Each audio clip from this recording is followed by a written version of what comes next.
আমার বাচ্চা আমার কাছে ছিল, আমার অপারেশন হচ্ছে, আমার বাচ্চা আমার কাছে ছিল। আমার বাচ্চা এলো, আমার বাচ্চা ওরাই চুরি করলো আমার বাচ্চা, আর এনেও আমার বাচ্চা নাম করে ওরা নিয়ে গেম মেরে ফেলে দিল। শুধু দর্শক বন্ধু, আপনারা দেখছেন একে নিউজ বাংলা। এই মুহূর্তে উপস্থিত রয়েছে ঢোলা। ইতিমধ্যেই আপনারা খবর পেয়ে গেছেন যে ঢোলায় একজন ব্যক্তিকে চুরির দায়ে 21 বছরের তরতাজা যুবককে পুলিশ প্রশাসন তুলে নিয়ে গিয়ে মারতে মারতে মৃত্যু অবস্থায় তাকে ছেড়ে দেয়। যখন ফ্যামিলি তাদেরকে নিয়ে কলকাতায় কোনো নার্সিংহোমে ভর্তি করে, হসপিটালে ভর্তি করে, প্রশাসন বুঝতে পারে যে এই ছেলেটা হয়তো মরে যেতে পারে, তার মৃত্যু হতে পারে। প্রশাসন তৎক্ষণিক তাদেরকে 50,000 টাকা দিয়ে সাহায্য অথচ ধামাচাপা দিতে চেয়েছিল এবং বলেছিল যে আরও যদি পয়সা কড়ি লাগে দেওয়া হবে। শেষমেশ সেই 21 বছরের তরতাজা যুবক মারা গেল। অভিযোগ কি? তার বাড়ি থেকে চুরি হয়েছে স্বর্ণ অলংকার, তার বাড়ি থেকে, যার বাড়ি থেকে চুরি হয়েছে তার বাড়ির সন্তানকে তুলে নিয়ে গিয়ে মেরে দিল। কারণটা কি? প্রশাসনের কোনো সন্ধান অবশ্যই ছিল। এই যে লক্ষ লক্ষ টাকা যে চুরি হয়েছে, এই চুরির টাকা প্রশাসন আত্মসাৎ করতে চেয়েছিল বলে ধারণা। তা না হলে যার বাড়ি চুরি হয় তার বাড়ির ছেলেকে তুলে নিয়ে গিয়ে মারধর করে। শোকাহত পরিবার, কথা বললাম মায়ের সঙ্গে, কথা বললাম আত্মীয় স্বজনের সঙ্গে, কথা বললাম বিশিষ্ট সমাজসেবী ইমতিয়াজ মোল্লাও আমাদের সঙ্গে ছিল। মর্মান্তিক ঘটনা আমরা দেখতে পাচ্ছি। এবং আরে একটি কথা না বললে নয়, আমরা দেখেছিলাম 2011 সালের আগে তৎকালীন বিরোধী নেত্রী মমতা বন্দ্যোপাধ্যায় চন্দনেশ্বর জাহাঙ্গীরের ভাই মরে গেলে সঙ্গে সঙ্গে সেই জায়গায় চলে আসতো। রেজওয়ান কাণ্ডে বাংলাকে মাথায় তুলেছিল মমতা বন্দ্যোপাধ্যায়। বাংলায় পান থেকে চুন কষলে বাংলার মুখ্যমন্ত্রী বাংলাকে মাথায় তুলে নিয়ে নাচতো। আজকে মুখ্যমন্ত্রী দুদিন হয়ে গেল, আপনি কোনো বিবৃতি দিলেন না। আপনি পুলিশ মন্ত্রী, আপনার পুলিশ এই ছেলেটাকে মেরেছে, আপনার পুলিশ এই ছেলেটাকে মৃত্যুর কোলে ঢলিয়ে দিয়েছে। আপনি কেন নীরব? শুধু কি ভোটে জিতলেই দায়িত্ব শেষ হয়ে যায়? ছাপ্পা মেরে রিগিং করে বিভিন্ন কায়দায় মানুষকে ভয় দেখিয়ে সিট বাড়ালে দায়িত্ব শেষ হয়ে যায় না। মানুষকে নিরাপত্তা, মানুষকে সমস্ত রকম সুযোগ সুবিধা দেওয়া আপনার বা আপনার সরকারের দায়িত্ব। 34 বছরে বামফ্রন্টকে উবড়ে ফেলতে বাংলার মানুষ দ্বিধা করেনি। আপনারও একদিন সূর্য অস্তে যাবে, সেদিনে আপনার এই দামাল ছেলে এবং বিশেষ করে পুলিশ প্রশাসন গুন্ডার ভূমিকায় অভিনয় করছে। গুন্ডা পুলিশ প্রশাসনকে কালকে মদন মিত্র বলেছে যে পুলিশ নয় গুন্ডা।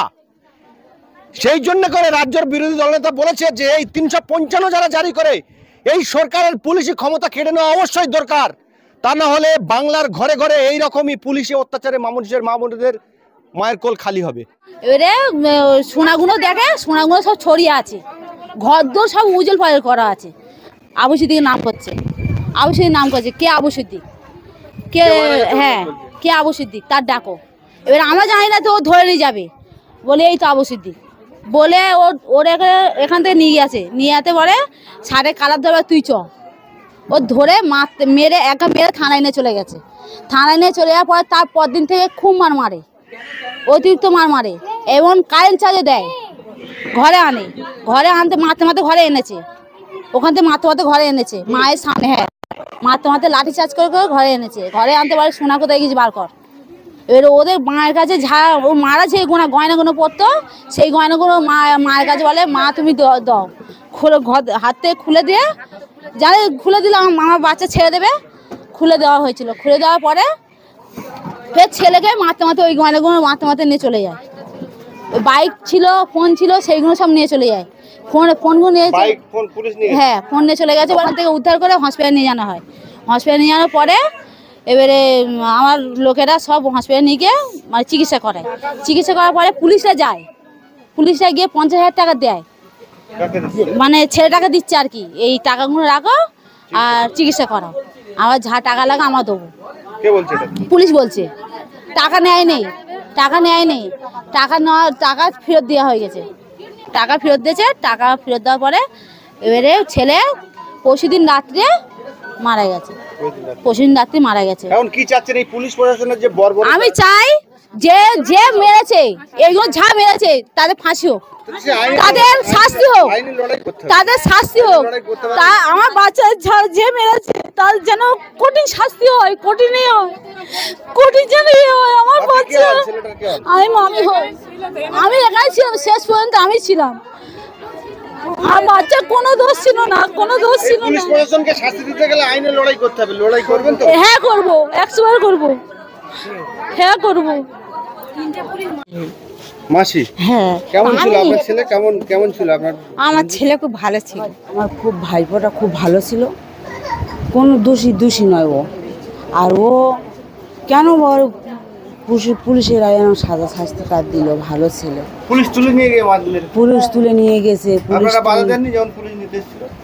আমাদের ফাউরি মারতেছে, আমাদের মারতে আসতেছে বাড়ি বাড়ি, আমরা কিছু কোন থানা? করতে পারি না। ঢোলা অফিসারের নাম জানেন? না, অফিসারের নাম জানি না সেটা। প্রথমে তুলে নিয়ে গিয়ে মারধর করেছে? প্রথমে তুলে নিয়ে বাধা দিয়েছিলেন না, বলেছে যে ছেলেটার আমরা ডাকো, তা আমরা ডেকেছি, তা বলে এই ছেলেটা নিয়ে চলে যাচ্ছে। তা কেন নিয়ে যাচ্ছ? না আমরা আসছি, ওর এক্ষুনি পেয়ে দেবো বলে নিয়ে ওই চলে গেল। এখন 3টে ছেলে যে চুরি করেছে তাদের ধরেছি, তাদের ধরলে তারা এখন মেনে গেছে যে আমরা জিনিসপত্র সব বার করে দেবো, এবারে তার ছেলে মারা সব বলে আমরা বিষ্ণুপুরের ছেলেরা রেখেছে, তা বিষ্ণুপুরতে আমরা মালটা এনে দেবো। হাতের বালা সোনা, সব চেন, ঝুমকো, মাগড়ি, অনেক কিছু, অনেক মোটামুটি জিনিসপত্র। জিনিসগুলো কাদের ছিল? আমার কচি ভাজের।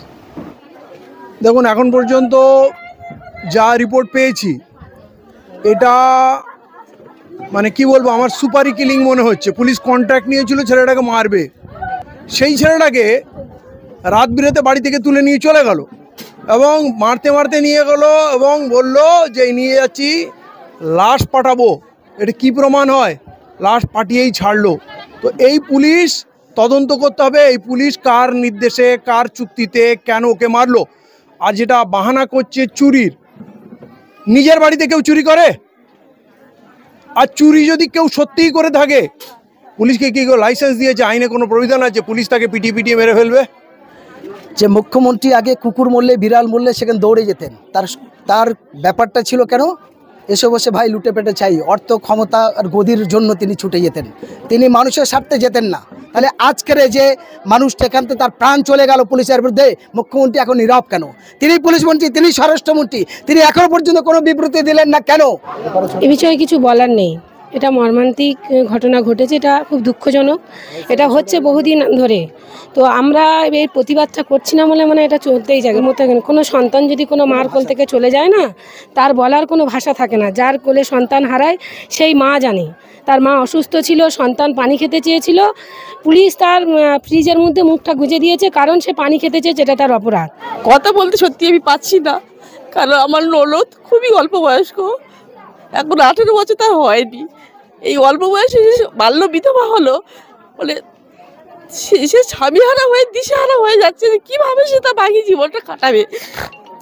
তো এই যে অন্যায় অত্যাচার, পুলিশের নির্মম অত্যাচার, আমি চাই এর যথাযোগ্য শাস্তি হোক।